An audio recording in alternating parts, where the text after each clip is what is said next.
Welcome to LC Screen Talk. My name is Larry, and this is my top 10 favorite live action TV shows of all time. So, I often get asked about television. What are my favorite shows? What do I think of this show? What do I think of that show? And quite honestly, I always struggle to answer these questions because, quite honestly, I'm not a big TV watcher. TV is just such a commitment, and I spend most of my times with film. So TV has always taken a back burner for me. However, obviously, I've watched TV throughout my life, so I thought, let's go ahead and discuss what TV shows I have loved throughout my life. So I've broken this up into two categories. I have the animation, and today we'll be talking about my favorite live action TV shows of all time. So this is my personal favorite list. A lot of beloved shows will not show up here simply because I've just never watched them, to be honest. So this is not a reflection of what the best TV shows of all time are. They're simply the ones that have made the biggest impact on my life, the shows I like to revisit the most, and just what my 10 favorites are throughout the years. So without further ado, let's go ahead and kick things off with number 10, Entourage. I really can't explain my love for Entourage. I do think it was a really well-written TV show. It was a really well-acted show as well, and one that I stuck with through pretty much thick and thin because there's definitely seasons in there that fly off the rails. But Adrian Grenier was such a likable character. Jeremy Piven might be a not so great person in real life, but he was hilarious in this show. All of the celebrity guest stars were always fun and funny. Of course, Mark Wahlberg, because he produced the show, but I just grew to love this group of characters, which actually is a little bit shocking. As you'll notice as we go through the ranks of this film, I heavily do gravitate toward strong and awesome female characters, and when it's a big male bro fest, I don't really connect into that group easily. And I connected here, and I think that's why it's one of my favorite shows of all time, is I just connected with this core group of all male friends. I loved being part of the hijinks. I totally bought into like all the fantasy. I'm like, I want to be friends with y'all. I want to live this life with you, even if I am the turtle that's just driving everybody else around. The acting was great. I thought the writing for most of the seasons was great. It created this world in our world that I just wanted to be a part of, and that's why I had to include it as number 10 on my list. At number 9, I have Lizzie McGuire. I was absolutely obsessed with Hilary Duff when I was younger. She was like one of my first big celebrity crushes that was age appropriate for me at the time. I loved Hilary Duff, and that all started obviously right here with Lizzie McGuire. I related so much to Lizzie as just a general character. I loved the animation, the little animated Lizzie McGuire. I rushed out to see the film when it was released, and it spawned me to see pretty much everything Hilary Duff was ever in when I was growing up. But this series was my absolute favorite while it was on TV. This was the series I just loved. It was the one that I gravitated toward constantly, and it pretty much was my childhood, so I had to include it here at number 9. At number 8, I have The Nanny. I love The Nanny.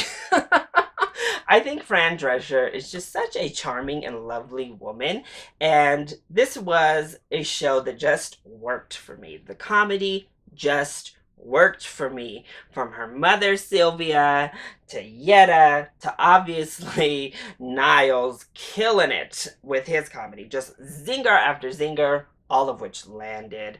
Babcock always getting zinged, just wonderful. And of course the relationship between Mr. Sheffield and Fran was wonderful, and as it unraveled throughout the years, it's a show that even as I watched as a kid actually got me invested in a romance, so it definitely has to be included. This is like the best romantic comedy ever, and it's a TV series. And of course, she has tried with other shows. It's just so hard to recapture that magic that she had with The Nanny. At number 7, I have Friday Night Lights. So this series actually was introduced to me in a TV class and a television course that I took in college. I didn't actually watch it during its first run, but we had to watch the first season and go through and write papers and analyze each episode. And I absolutely fell in love with this show. One, stylistically, it is so sophisticated and so different than pretty much anything I had ever seen on television. And I think it still stands out. If I see a clip, if I see just shots out of Friday Night Lights, I instantly know what it is. And it completely added to the immersiveness of the experience. Of course, I love football, so things about football do draw me in a little bit easier. There was the film, and that was based off of a book. I've seen the film. I love the film. The show just helped us delve so much further and so much deeper into these characters. Connie Britton is absolutely fantastic. Kyle Chandler is amazing. Those two are definitely the heart and core, for me personally, of this show. And their relationship and how their dynamic ends up going is, for me, one of the best marriages ever depicted on television.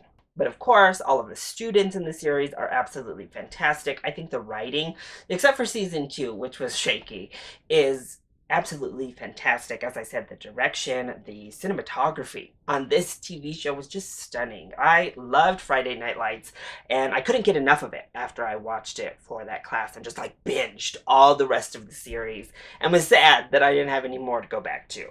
At number 6, I have Xena, Warrior Princess. I told y'all, I love me some strong female characters. I usually just always gravitate toward them.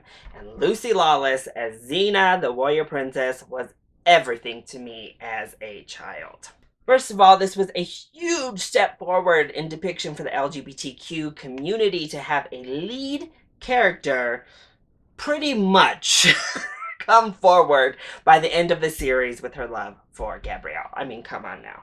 But her relationship with Ares was always wonderful and fun. Of course, the crossovers with Hercules were fun. I was never that big a fan of Hercules as a TV show, but Xena, that's where it was at. Plus, all of her signatures, that round weapon that she used, her sword, Gabrielle's big stick, and that signature yell. Xena was so badass, so awesome. She was like everything I wanted to be growing up. I even watched that animated film that was Xena and Hercules like over and over and over as a child that had the voices of Lucy Lawless and Kevin Sarsbro. But it was just such a great show. It was so much fun. It was fantasy, it was action, and it was just a load of fun. And yes, it got wonky. Yes, it would get ridiculous. Yes, it would go off the rails. But I was there for it all. At number 5, I have RuPaul's Drag Race.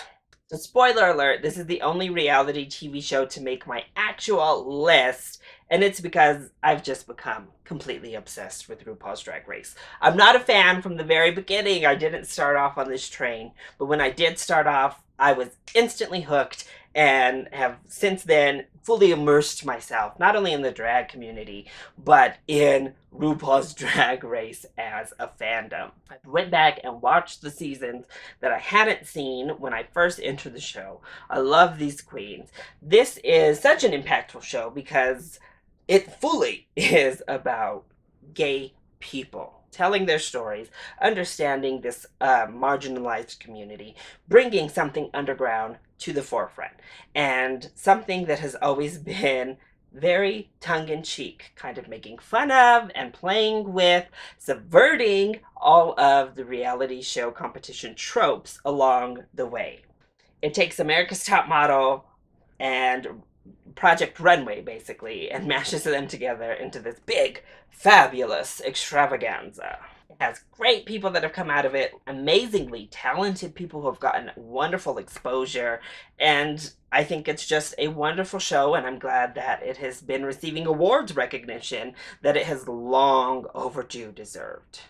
At number 4, I have Buffy the Vampire Slayer. Growing up, I adored Buffy the Vampire Slayer. I talked about Hilary Duff being a major childhood crush of mine. So was Sarah Michelle Gellar. I love Sarah Michelle Gellar, and Buffy is a big reason why. Another awesome, badass woman out here killing vampires. Are you kidding me? What is better than that? Plus, I loved Buffy Summers as a character. I loved her friend group. Of course, we got Dawn a little bit later, which maybe is why this doesn't break into the top three. Plus, some of those later seasons were like, oh my. But it introduced me to Eliza Dushku. The Dark Willow is like one of my favorite storylines from any TV show ever. I just adored it. I thought the musical was fun. The Hush episode is amazing. I just adored everything about Buffy the Vampire Slayer, and that's why it's at number 4. At number 3, I have Roseanne. I know, right? But this is only referring to the original run series, because I actually did not watch the reboot that recently happened. And I will admit, I think this might have been number 1 if you had asked me maybe a couple of years ago. And unfortunately, I do think that Roseanne as a human being outside of this has definitely affected my retroactive view on the show originally. But if you go back and look at the original Roseanne show, it's amazing. First of all, sarcastic, kind of mean humor is my humor. That is what I connect to the most, what I find the most funny, and that's what Roseanne Barr was in the Roseanne show. Plus, before she lost her mind and became a not so great person, the show was about tackling hard issues. First of all, we had 2 heavyweight, average-looking people playing our leads. Kissing, showing affection, and just existing, which already was this insane novel idea that is still kind of taboo when you look at television. Plus, they were poor. They didn't have a lot of money. They related to so many of us viewers, which was, again, very taboo and still is. They dealt with race. They dealt with gay issues. They dealt with all of these things so early and so effectively while still being insanely funny. Roseanne was long considered my favorite TV show. Unfortunately, the star creator has maybe dimmed that love for the original a little bit, but I still can't deny the impact and love I've had for it for so long. And before she went crazy, Roseanne was doing really impactful and progressive things on television throughout the late 80s and 90s. So, it's number 3. At number 2, I have The Golden Girls. Now, you want to talk about a progressive yet hilarious show. You need look no further than The Golden Girls. Again, the idea to start with is an extremely novel but amazing idea. 4 women, all senior citizens, out there dipping it and doing it and living their lives, and we all loved them for it. What made the Golden Girls so great is that they had these 4 actresses who just hit it off on screen. No matter what was happening behind the scenes, they had undeniably amazing chemistry on screen. And each and every one of them shined in pretty much each and every episode. They all had their moments to be funny, to be serious, to show off their acting chops, and it was great. Of course, Betty White, wonderful. We had Estelle Getty as Sophia, an icon, amazing. Rue McClanahan as Blanche, and my forever spirit animal, Miss B. Arthur as Dorothy. Probably one of my favorite television characters of all time. Definitely the one I relate to the most and the one that just stole the show most for me. But this show handled so many topics in such an effective and amazing way, including things like immigration. They had a show all about immigration. They had a show about assisted suicide. They had a show about elderly discrimination in the workforce. They tackled gay issues several times with both men and women in the show, which is something we don't always see as much of. They handled racism in the show. And of course, they handled women owning their sexuality at any age. And that is amazing for a show to be this popular, to center around 4 elderly women and tackle all of these issues so effectively. I absolutely love The Golden Girls. I think it is one of the best written shows ever made. It is one of the funniest shows ever made, has one of the best opening theme songs in show history. It's fantastic. So before I reveal my number 1 pick, here are my honorable mentions. Mad About You starred Helen Hunt and Paul Reisman, and unexplainably was one of my favorite shows as a kid under the age of 10. I just always stayed up to watch it. I loved it. I do think it is really sophisticated and really funny, even to this day. True Blood always has a special place in my heart. I loved the fantasy. I think Lafayette was a fantastic character. Of course, it did Twilight in a more adult way in many respects, and some of the seasons definitely went off the rails, and by the end it was not so great, and that's what kept it off of my list. But True Blood always has a special place right here. The Jeffersons was just a hilarious show about a hilarious family with another iconic opening theme song that I just love. It's one of the classics that really holds up for me personally. American Idol was one of my favorite shows for so long. I religiously watched it for like 9 or 10 full seasons of the show. It gave us Kelly Clarkson, it gave us Carrie Underwood, the two undisputed most successful singers to come off of these reality TV shows. It was a behemoth within the ratings and something maybe we had never seen for so long. Again, I stopped watching it. I didn't watch like most of the last seasons, but I did love it. I used to vote, so it definitely needed a mention. Another reality TV show that I needed to mention here is The Amazing Race. It always was fantastic. I think that the stories were great, the situations were wonderful, and the exposure it gave to some issues in other communities and kind of opening eyes of these Americans traveling around was fantastic. And it was a lot of fun. Living Single was just hilarious. Following around this group of 4 women living single was just great. Obviously, Queen Latifah was absolutely hilarious. I loved that these were all 4 very different but career-driven, successful women of color that back in the day, and it was a funny, really well done show. And my last honorable mention is That's So Raven. The only other Disney Channel show to make it on here, but as a kid, again, I was obsessed. I love the concept of being able to tell the future, but not really being able to do anything about it. Or maybe should just leave it alone. Back when Raven wasn't a crazy person, this was a hilarious show full of very fun hijinks and one of my favorites as a kid growing up. So at number 1, my favorite show of all time is Game of Thrones.